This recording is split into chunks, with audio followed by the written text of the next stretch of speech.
We can no longer pretend that this isn't happening. We are slowly losing Him. Lord, give us the cure. She is still my home. Barbados is still my home. She is still my home. What would you give to help this man lying on the street? $5? Food? Clothing? Nothing? Kemar Saffrey has given his life to the less fortunate. At 27 years old, Saffrey is the president of the Barbados Homeless and Vagrant Society, a champion for the voiceless, and he wouldn't have it any other way. People say that I'm a 72-year-old man in a 27-year-old body.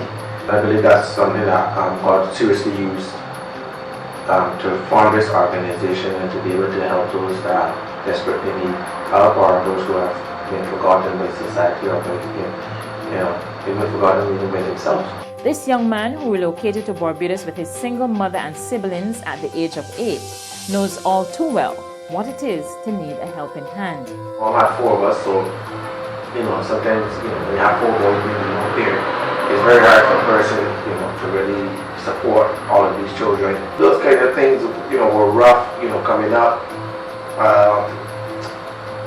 Experiencing life that a full, mature adult would experience at a young age as a child. You were experiencing, these hunger, not going to school, when you go to school not having things to eat.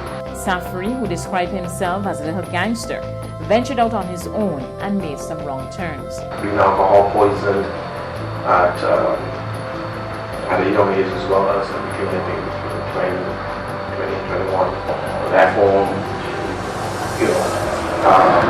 living with a friend, and a number of different things that were just like, wait, my mom not speaking for a while, and I used to smoke the weed too, I used to sell it, I used to do stuff, He knew this was not the life he wanted.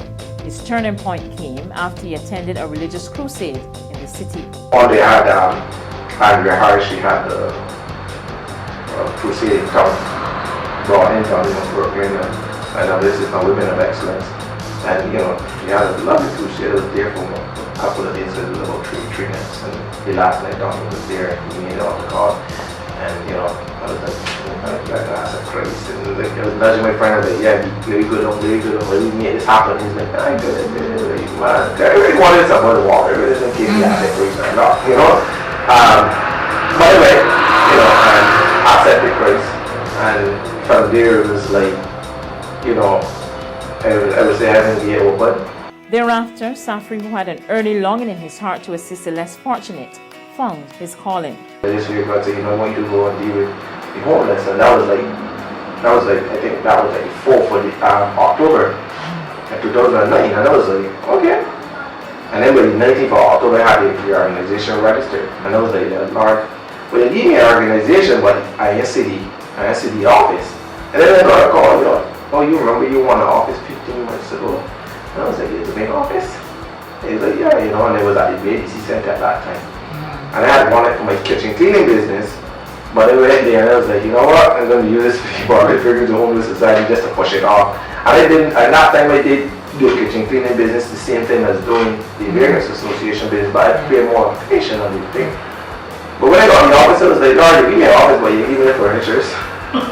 And then, out of the blue, somebody came, and this lady from Aberdeen came, and she saw through the window, she saw the office, and she was like, you don't have anything. She lighted the furniture.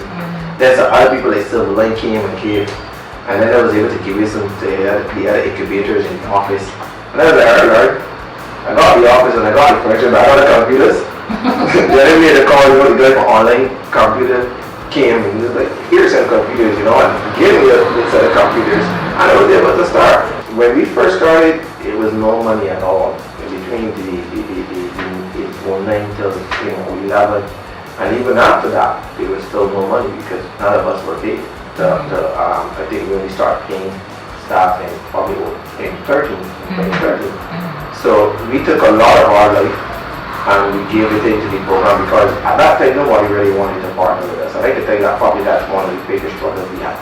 No agencies, and no affiliation whatsoever. So we became the counselors, we became the mother, the father, the sister, the brother to these clients. For Saffrey, the Barbados Homeless and Vagrant Society is not merely about providing a plate of food to its clients, it's about transforming lives. So we bring them into a house, we give them 100 rooms, and there's 100 household rules, how to posture on a table, what to do in a bedroom, how to keep the house clean.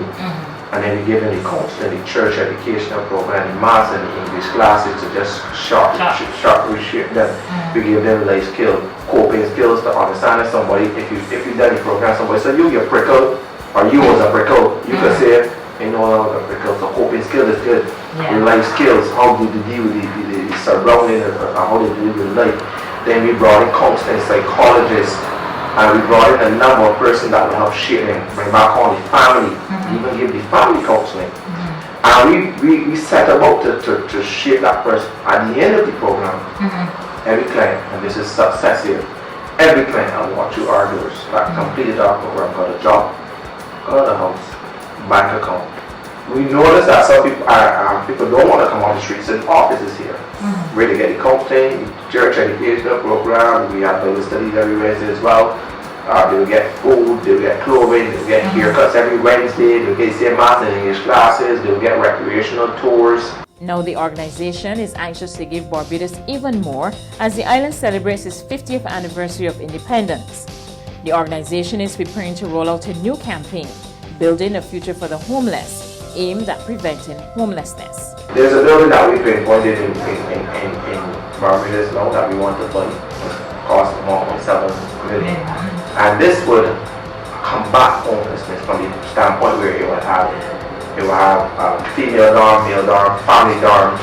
It will have counseling room, training room. It will be able to do a much wider scope than what it is doing right now in terms of homeless. It will be able to say somebody's going to become homeless, prevent them from becoming homeless by saying, well, if you want, you can stay at the organization dorm for a while till you get back on your feet. They will also have programs, job attachment, work programs. He says Barbados has much to celebrate, particularly its people, who have changed their attitudes towards the less fortunate. I got people calling me from every part of the world. I got people calling me from every part of this country, including the tertiary level. And this has been happening for the last 3 years ago. All they want to do is bury homeless. I've seen where there was 1 to 2 feeding in Bridgetown, and persons would have come to some of the feedings, and now there's feeding every day. There's breakfast every day. There's lunch every day, and people are so willing to help the homeless, and that has been a tremendous turnaround. You know, people call me and say, look, I want to go feed the homeless today. I really feel it coming on my heart. I really see the work that you have been doing is out there. I really see what your organization trying to, how can I be a part of it? And people have been coming. Young students from secondary, from primary level. I remember they had a little guy, I can't remember his name. I can't remember his name at this time, but he gave his whole birthday money. You know. This guy could have a part because the money that he had from birthday it didn't seem to be a little bit. And he bought a ton load of groceries for the homeless. Every cent this little guy had, he gave to the organization. He bought it for himself, brought it here, and gave it to the organization. That was it. Wow. More than anything else, this Bajan Gem, who has received the Commonwealth Youth for Excellence in Development Work Award from Queen Elizabeth II, wants Barbados to ensure people remain at the center of its development as it grows from strength to strength. With passion in his eyes, he says, we simply have to take care of each other. Kemar Saffrey, a Bajan Gem.